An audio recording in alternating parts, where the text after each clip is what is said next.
Alright, so 2-minute Tanya tidbit for today. So in the previous parak, in Parak Chavav, we explained the idea that the person has to be able to serve God at all times in a way of joy. As if someone's depressed and sad, he can't serve God properly. We explained that therefore a person shouldn't be depressed from worldly things which happen to him, or from the fact that he has sins in his hands, because those you have to set time to think about, and that's the only way you're able to deal with it. In the next two chapters, Parak Chav Zayin and Chav Ches, we're going to speak about what about if a person is having thoughts, not disturbances from the worldly things, but rather from different disturbances that he has in the service of God.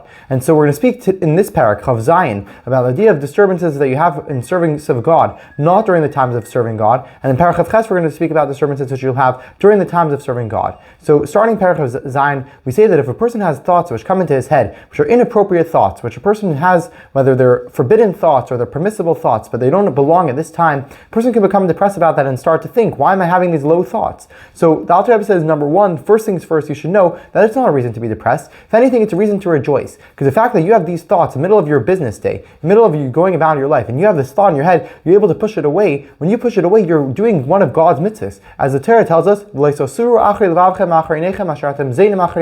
you're not supposed to follow your thoughts, your heart's desires, that your mind goes astray to. Now, what is this talking about? It's talking about a person over here who's having thoughts which are inappropriate. As it says that your mind is going astray. That can't be talking about a tzaddik, because a tzaddik is constantly serving God at all times and has no distractions of service of God. So when the pasuk says that you're talking that you're straying away, we're talking about a Beinoni like you, a Rasha who has Rasha desires that you're disturbing you from your day-to-day life. And the pasuk gives you this mitzvah. So only because you have these thoughts, only because you have these desires which you think are inappropriate, are you able to do an extra mitzvah of Hashem. So it's a reason to rejoice. And even if you feel to yourself, wait a minute, I didn't do anything, I didn't do any action, that's not true. We know that the rule is that if someone doesn't do a mitzvah leisa aseh, if you hold yourself back from doing something which you're not allowed to do, it's the same exact thing as doing a mitzvah which you're supposed to do. Like it says that the Torah tells us that a person who holds himself back from doing an avera, that we give him reward, just like someone who actually did a mitzvah. So when you have this opportunity right now to be able to do this mitzvah of Hashem, by holding yourself back, by pushing this thought out of your mind,